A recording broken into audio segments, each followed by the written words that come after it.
മിനിറ്റുകൾ കടന്നതൊന്നും ഞാൻ അറിഞ്ഞില്ല. കിടക്കയിൽ നിന്ന് മഹേഷേട്ടൻ എഴുന്നേറ്റപ്പോൾ തലയെത്തി ഒന്ന് നോക്കി. പെട്ടെന്ന് തന്നെ പുറത്തേക്കിറങ്ങുന്നതും കാറുമായി പോകുന്നതും കണ്ടു. ആ നേരത്താണ് ഞാൻ ആ ജനാലയുടെ അടുത്തു നിന്ന് മാറിയത്. തിരിഞ്ഞു ചെന്നുകൊണ്ട് വന്ന് ബാഗ് എടുത്തു വച്ചു. കുളിച്ചു മാറാനുള്ള തുണിയെടുത്ത് ബാത്റൂമിലേക്ക് പോയി തല തണുക്കി ഒന്ന് കുളിച്ചിറങ്ങി. മഹേഷേട്ടൻ തൊട്ടടുത്തുള്ളത് കൊണ്ട് കാര്യമായി ഒരുങ്ങണമെന്നൊക്കെ ഒരു ചിന്ത. മുട്ടുവരെയുള്ള ഒരു സ്കേർട്ടും ബനിയനുമാണ് ഇട്ടത്. ഹെയർ ഉണക്കിയിട്ട് മാച്ചിങ് ഒരു ബോ വെച്ചു. മുഖം തുടച്ച് പൗഡറൊക്കെ ഇട്ട് കണ്ണൊക്കെ എഴുതി പൊട്ടും വെച്ചു. ഇപ്പോൾ ഒരു തിളക്കം വന്നിട്ടുണ്ട്. ഇത്രയും നേരത്തെ യാത്രാക്ഷീണം മുഖത്ത് നിന്ന് മാറിയപ്പോൾ തന്നെ ഒരു ഉണർവ്. ചെയ്തു തീർക്കാനൊന്നുമില്ല. വീട്ടിലായിരുന്നെങ്കിൽ ഇത്ര ബോറടി തോന്നില്ലായിരുന്നു. മഹേഷേട്ടനും ഇവിടെ ഇപ്പോൾ ഇല്ല. സമയം ഉച്ചയെഴുന്നതിലും പതിയെയാണ് പോകുന്നത്. ചുമ്മാ ഇരിക്കാൻ വയ്യാത്തോണ്ട് കൊണ്ടുവന്ന സാധനങ്ങളൊക്കെ കബോർഡിൽ അടുക്കി വെച്ചു. പുതിയ ബുക്സും ബാഗും ഒക്കെ ഒതുക്കി വെച്ചു. മറ്റന്നാൾ മുതലാണ് പോകേണ്ടത്. ഇപ്പോഴും ആ ഒരു കാര്യത്തിൽ മാത്രം ഒരു ഉത്സാഹക്കുറവ്. 3 വർഷം ഇവിടെ നിൽക്കണം. ഒരു കടമ്പ തന്നെയാണ്. പക്ഷേ മഹേഷേട്ടനുണ്ടേൽ 3 അല്ല 30 വർഷം മേണിൽ ഞാൻ നിൽക്കും. ഓരോന്നോർത്ത് ചിരിയോടെ മുറിയിൽ നിന്നപ്പോഴാണ് താഴെ നിന്നും ആൻറ്റിയുടെ വിളി വന്നത്. ചിപ്പി! വീണ്ടും താഴെ നിന്നുള്ള ഒച്ച ഉയർന്നു. ദാ വരണോ! മറുപടി കൊടുത്തിട്ട് മുറി തുറന്ന് താഴേക്ക് ചെന്നു. ഹാളിൽ അങ്കിളും ആൻറ്റിയും ഉണ്ടായിരുന്നു. തൊട്ടപ്പുറത്ത് മാറി ഡൈനിങ് ടേബിളിലിരുന്ന് മഹേഷേട്ടൻ എന്തോ കഴിക്കുന്നുണ്ട്. അല്ലിതാരാ? എന്നെ കണ്ടപ്പോൾ തന്നെ അങ്കിൾ അടുത്തേക്ക് വിളിച്ചു. എപ്പോൾ എത്തി മോളെ? അടുത്തേക്ക് ചെന്നിരുന്നപ്പോൾ അങ്കിൾ ചോദിച്ചു. കുറേ നേരമായി. അങ്കിൾ കോടതിയിലായിരുന്നോ? അതെ മോളെ, ഇന്നൊരു കേസിൻ്റെ വിധി വരുന്ന ദിവസമായിരുന്നു. പോകാതിരിക്കാനാകില്ലായിരുന്നു. അതാ അങ്കിൾ കൂട്ടാൻ വരാഞ്ഞത്. ഏയ് സാരമില്ല, ഞാൻ ചോദിച്ചയാ. വീട്ടിലേക്കൊക്കെ വിളിച്ചോ? എന്തെങ്കിലും കഴിച്ചോ വന്നിട്ട്? ആ, അമ്മ വിളിച്ചായിരുന്നു. പറയുന്നതിനിടയ്ക്കും എൻ്റെ കണ്ണുകൾ മഹേഷേട്ടൻ്റെ അടുത്തേക്ക് അറിയാതെ പോയിക്കൊണ്ടിരുന്നു. ബോറടിക്കുന്നുണ്ടല്ലേ മോൾക്ക്? അമ്മു ഇനിയിപ്പോൾ ഉടനെ വരും. ഇല്ല അങ്കിളെ, പെട്ടെന്ന് വീട്ടിൽ നിന്ന് വന്നപ്പോൾ ഒരു വിഷമം, അത്രേ ഉള്ളൂ. ഞാനൊന്ന് ചിരിക്കാൻ ശ്രമിച്ചു. ആ സമയം മഹേഷേട്ടൻ എന്നെ നോക്കിയെന്നുള്ളത് അയാളെ ശ്രദ്ധിക്കാതെ തന്നെ എനിക്ക് മനസ്സിലായിരുന്നു. എന്തേലും ആവശ്യമുണ്ടെങ്കിൽ വിളിച്ചാൽ മതി സാർ, ഞാൻ മുറിയിലുണ്ടാകും. കൈ കഴുകി അങ്കിളിനോട് പറഞ്ഞിട്ട് മഹേഷേട്ടൻ പുറത്തേക്ക് പോകുമ്പോഴും ഞാൻ അങ്കിളിനും ആൻറ്റിക്കുമൊപ്പം ഹാളിൽ ഇരിപ്പുണ്ടായിരുന്നു. ആ ചേട്ടൻ ഫുഡൊക്കെ ഇവിടെ നിന്ന് തന്നെയാണോ കഴിക്കുന്നത്? ഉള്ളിൽ പൊന്തിയ സംശയം ചോദിക്കാതിരിക്കാനായില്ല. അതിലുപരി മഹേഷേട്ടനെക്കുറിച്ച് അവർക്കുള്ള അഭിപ്രായം അറിയാനും ഒരു മോഹം. അതേ മോളെ, നല്ലൊരു പയ്യനാ. ഇവിടെ പുതിയ ഡ്രൈവറാണ്. അങ്കിളിനൊരു വയ്യായിക വന്നിരുന്നല്ലോ. അതേ, പിന്നെ പിള്ളേർക്ക് വണ്ടി എടുക്കുന്നതിനോട് താല്പര്യമില്ലായിരുന്നു. അതുകൊണ്ടൊരു ഡ്രൈവർ വെച്ചു. വന്നിട്ട് 1 മാസമായിട്ടേ ഉള്ളൂ. എങ്കിലും അവൻ കൊള്ളാം. നല്ല സ്വഭാവവും പെരുമാറ്റവും.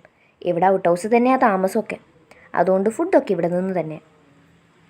ആൻറ്റിയാണ് പറഞ്ഞത് മഹേഷേട്ടൻ നല്ല പയ്യനാണെന്ന്. എത്ര കേട്ടിട്ടും എനിക്ക് മതിയാകുന്നില്ല. അല്ലെങ്കിലും നമ്മൾ ഇഷ്ടപ്പെടുന്ന ആളെക്കുറിച്ചൊരു നല്ല വാക്ക് കേൾക്കുമ്പോൾ നമുക്കുള്ളിൽ തോന്നുന്നൊരു സന്തോഷമുണ്ട്. അതാണ് ഞാനിപ്പോൾ അനുഭവിക്കുന്നത്.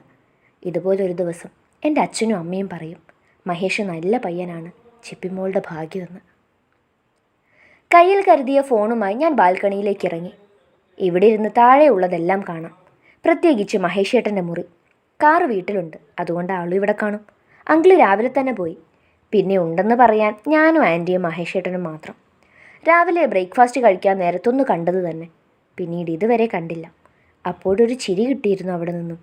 കൂടുതലൊന്നും മിണ്ടിയില്ല. പണ്ടും അതങ്ങനെ ആയിരുന്നല്ലോ. ഇവിടെ ആർക്കും അറിയില്ല മഹേഷേട്ടനും എനിക്കും പരിചയമുണ്ടെന്ന്. ഞങ്ങളൊരു നാട്ടിൽ നിന്നാണെന്ന് വരുന്നതെന്ന് മാത്രം അറിയാം. അങ്ങനെ ഇരിക്കട്ടെ എന്ന് തോന്നി. വീട്ടിലേക്ക് വിളിക്കുമ്പം ആൻറ്റിയുടെ അങ്കിളിൻ്റെയും വായിൽ നിന്ന് അറിയാതെ മഹേഷേട്ടൻ്റെ പേര് വീണാൽ മതി. പിന്നീടുള്ള കാര്യം ഓർക്കുക വേണ്ട. നമ്പർ ഡയൽ ചെയ്ത് നിത്യയെ വിളിച്ചു. കുറച്ചു നേരം സംസാരിക്കാൻ തോന്നി.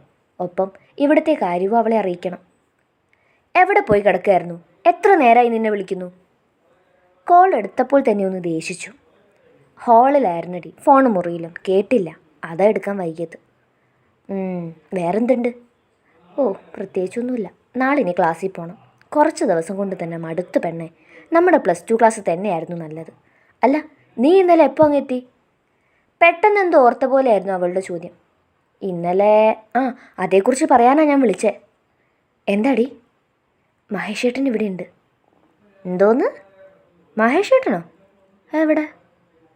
അങ്കിളിൻ്റെ വീട്ടിൽ. 1 മാസമായിട്ട് ഇവിടുത്തെ ഡ്രൈവറാ. ഞാൻ ഇന്നലെ വന്നപ്പോഴാണ് അറിഞ്ഞത്. എന്നെ കൂട്ടാൻ റെയിൽവേ സ്റ്റേഷനിലെ ആളാണ് വന്നത്. ബെസ്റ്റ്. നിൻ്റെ വീട്ടിൽ ഇതറിഞ്ഞോ?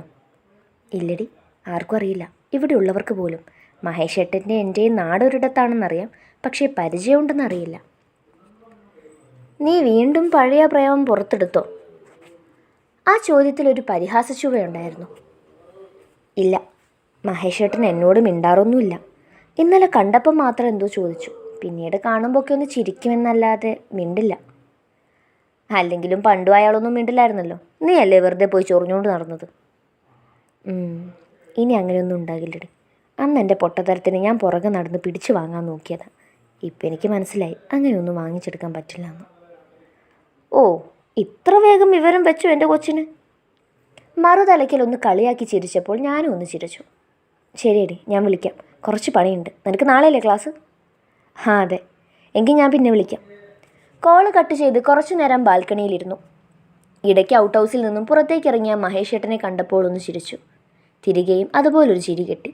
വേറൊന്നും വേണ്ടിയിരുന്നില്ല എനിക്ക്. നേരത്തെ കിടന്നതുകൊണ്ട് രാവിലെ തന്നെ എഴുന്നേറ്റു.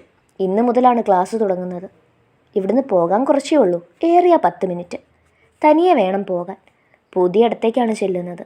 അതിൻ്റെ ഒരു ടെൻഷനുണ്ടായിരുന്നു. കുളിച്ച് റെഡിയായി താഴേക്ക് ചെല്ലുമ്പോൾ 8 മണി ആയിട്ടുണ്ടായിരുന്നു. സിമ്പിൾ ഒരു ലെഗിൻസും ടോപ്പും ഇട്ടു. മുടി നന്നായിട്ട് ഉണങ്ങിയിട്ടില്ല, അതുകൊണ്ട് തന്നെ ജസ്റ്റ് ഒന്ന് ചെയ്യി വെച്ചതേ ഉള്ളൂ. കണ്ണു എഴുതിയൊരു പൊട്ടും വെച്ചു. വേറൊന്നും ചെയ്തില്ലായിരുന്നു. ആ, ഇറങ്ങാറായോ മോളെ? കാസറോളിലെടുത്ത് ഫുഡ് കൊണ്ട് ടേബിളിൽ വെക്കുന്ന കൂട്ടത്തിലാണ് ആൻറ്റി ചോദിച്ചത്. അടുത്തേക്ക് ചെന്നൊന്ന് ചിരിച്ചു. 9-നാണ്, കഴിച്ചിട്ടിറങ്ങണം. അങ്കിളിൽ നിന്ന് പോകണ്ടേ ആൻറ്റി? പോണം മോളെ, പോകുന്ന വഴിക്ക് നിന്നെ കോളേജിലാക്കിത്തരാം.